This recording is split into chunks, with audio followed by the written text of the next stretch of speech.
Hello everyone, मैं दीपक sir DLC education अड्डा में आप सभी का स्वागत करता हूं। डिस्कस करने वाला हूं क्लास 11 का थ्योरी। तो आईसीएसई बोर्ड एक एक सेक्शन को लेके मैं थ्योरी डिस्कस कर रहा हूं। इंट्रोडक्शन कर चुका हूं मैं, ठीक है ना, इसके एट्रीब्यूट्स कर चुका हूं और इवोल्यूशन ऑफ अकाउंटिंग कर चुका हूं। अभी जो नेक्स्ट टॉपिक मैं लेने वाला हूं वो है आपका relationship between book keeping, accounting and accountancy. तो चलिए, तीन चीजें हमें यहाँ पे सीखना है, ठीक है ना। तीन चीजें सीखना है। यदि आपके पास बुक है तो आप देखेंगे बुक कीपिंग को एक छोटे से सर्कल में दिखाया गया है। उसके बाद आपको दिखाया गया अकाउंटिंग और इसके बाद दिखाया गया है अकाउंटेंसी। तो क्या है ये एक्चुअली क्या दिखा रहा है? एक एरिया दिखा रहा है या तो उसका डायमेंशन दिखा रहा है। बुक कीपिंग के यदि बारे में बात करें तो बुक कीपिंग जो होता है वो कौन करता है या कैपेबल कौन है, एबल कौन है, उसके लिए क्या रिक्वायरमेंट है। तो रिलेशन यदि आपको एस्टैब्लिश करना है तो पहले रिलेशन ऐसा है कि जहां पे बुक कीपिंग का काम स्टार्ट होकर खत्म हो जाता है, वहीं से काम स्टार्ट होता है किसका? अकाउंटिंग का। यानी बुक कीपिंग अपना काम जहां पे समाप्त करेगा वहां पे स्टार्ट काम किसका हो जाएगा? अकाउंटिंग का स्टार्ट हो जाएगा। बट वेट, बुक कीपिंग जो है वो अकाउंटिंग के अंदर में आता है। यानी कि अकाउंटिंग के अंदर में कौन आता है? Book keeping. यहां से एक ये इंटरप्रिटेशन कर सकता है, रिलेशन निकाल सकता है कि बुक कीपिंग को यदि हटा दे पूरे प्रोसेस से तो भी अकाउंटिंग एग्जिस्ट करेगा। अकाउंटिंग है ना, बुक कीपिंग को यदि हटा दे, और यदि बुक कीपिंग को रहने दे और अकाउंटिंग को हटा दे तो एग्जिस्ट ही नहीं करेगा। यानी आप ये कह सकते हैं कि बुक कीपिंग के अंदर में अकाउंटिंग नहीं आता है, अकाउंटिंग के अंदर में बुक कीपिंग आता है। तो भाई अकाउंटिंग बोलिए या बुक कीपिंग बोलिए कोई फर्क नहीं पड़ता। क्यों? क्योंकि अकाउंटिंग के अंदर में ही तो बुक कीपिंग आता है। डन। तो बहुत सारे ऐसे ऑर्गेनाइजेशन होते हैं जहां पे बुक कीपिंग मतलब छोटे छोटे ट्रांजेक्शन को मेंटेन करने के लिए एक अलग से book sector, book keeping sector बना हुआ रहता है। तो वो हटाया भी जा सकता है। डायरेक्ट वहां पे अकाउंटिंग वाले पर्सनल को स्टैब्लिश कर दीजिए।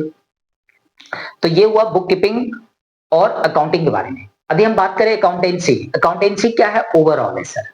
Overall A to Z financial transaction से रिलेटेड जो कुछ भी होता है, फाइनेंशियल ट्रांजेक्शन से रिलेटेड जो कुछ भी रिकॉर्ड होता है वो सारा का सारा अकाउंटेंसी में आता है सर। अकाउंटेंसी में वो सारे प्रिंसिपल्स आते हैं, सारे लॉ आते हैं, है ना, जो एक अकाउंटिंग को मेंटेन करनी चाहिए। चलिए, अकाउंटिंग क्या है? तो अकाउंटिंग एक मेथड है जिस मेथड से आप फाइनेंशियल अकाउंटिंग को रिकॉर्ड करते हैं।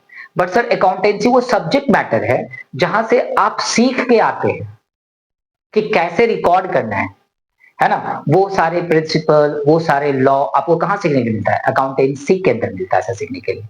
और अकाउंटिंग तो सर प्रैक्टिकल हो गया, है ना, थियोरेटिकल आप लेके प्रैक्टिकल में आ गए।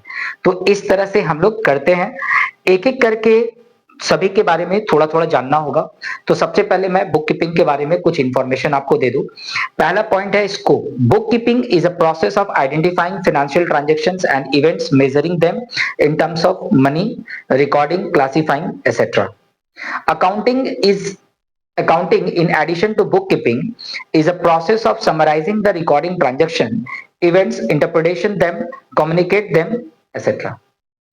क्या होता है कि बुक कीपिंग का स्कोप क्या है? बुक कीपिंग का स्कोप है कि वो जो मनी टर्म में जो इवेंट्स को मेजर किया जा सकता है, ठीक है, उसको रिकॉर्ड कर लेता है, ठीक है ना, रिकॉर्ड करके क्लासिफाई करके रख लेता है।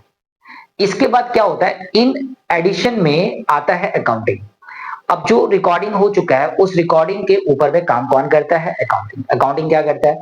मैंने अकाउंटेंट क्या करता है अकाउंटिंग प्रोसेस में कि वो क्या करता है? सारे इवेंट्स को क्या करता है? क्लासिफाई करके, समराइज करके उससे रिजल्ट निकालता है। बुक कीपिंग केवल क्या करता है सर? जो भी मनी टर्म में जो भी इवेंट्स हुए हैं उसका सारा वो रिकॉर्ड करके रख लेता है, ठीक है। दूसरा क्या है? स्टेज की बात करें तो बुक कीपिंग प्राइमरी स्टेज है जबकि अकाउंटिंग क्या है? सेकेंडरी स्टेज है। एमसीक्यू में ये मिलता है देखने के लिए। बुक कीपिंग क्या होता है? प्राइमरी स्टेज होता है जबकि अकाउंटिंग क्या होता है? सेकेंडरी स्टेज होता है ना। तीसरा है ऑब्जेक्टिव। बात करें तो objective of book keeping is to maintain systematic record of financial transaction and events, तो उसका रिकॉर्डिंग होता है।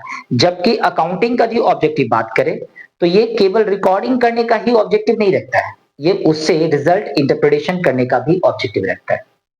नेक्स्ट है नेचर और जॉब की बात करें, it is being routine function can be perform by less experience staff. क्या लिखा है, बुक कीपिंग एक रूटीन प्रोसेस है जिसमें डेली रिकॉर्ड होता है सर, डेली। लेकिन जो अकाउंटिंग होता है वो डेली नहीं होता है, वो सारे ट्रांजेक्शन को एक बार एनालिसिस करना स्टार्ट करता है, जहां पे वो उसे क्लासिफाई करता है, समराइज करता है, और उसके बाद उससे क्या करता है, वो डेटा को इंटरप्रिटेशन करना स्टार्ट करता है, ऑब्जेक्टिबल डेटा, मतलब कि एक इंपॉर्टेंट डेटा में कन्वर्ट करता है। इसके बाद लास्ट है इसमें लेवल ऑफ स्किल की बात करें तो, लेवल की बात करें तो जो अकाउंटिंग जो मेंटेन करता है उसके पास नॉलेज ज्यादा होता है, और जो बुक कीपिंग मेंटेन करता है उसके पास नॉलेज थोड़ा कम होता है। बेवकूफ नहीं होता है, अनपढ़ नहीं होता है, ऐसा मत कर दीजिएगा कि इसके लिए पढ़ाई लिखाई की जरूरत नहीं है, कोई भी कर सकता है, ऐसा नहीं है सर। क्योंकि वो अकाउंटिंग का ही प्राइमरी डेटा मेंटेन कर रहा है, और वही यदि गलती कर देगा तो अकाउंटेंट क्या करेगा, अकाउंटेंट को यदि गलत डेटा देंगे तो क्या होगा, उसका जो इंटरप्रिटेशन भी तो गलत होगा।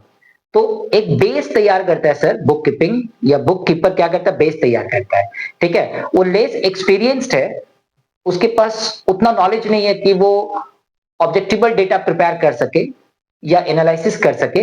लेकिन सर जो भी वो अपना टास्क करता है ना, एक रूटीन प्रोसेस में करता है, और उसके पास सर अरिथमेटिकल ऑपरेशन का नॉलेज होता है, अनपढ़ गवार तो नहीं होता है। चलिए, ये था लेवल ऑफ स्किल। इसी तरह से आपका ये सेक्शन भी खत्म होता है, जहां पे आप अकाउंटेंसी बुक कीपिंग के बारे में कंपैरिजन करते हैं। ठीक है, तो चलिए मिलते हैं नेक्स्ट सेक्शन में, जहां पे डिस्कस करूंगा मैं आपसे function and role of accounting. Thank you, bye bye.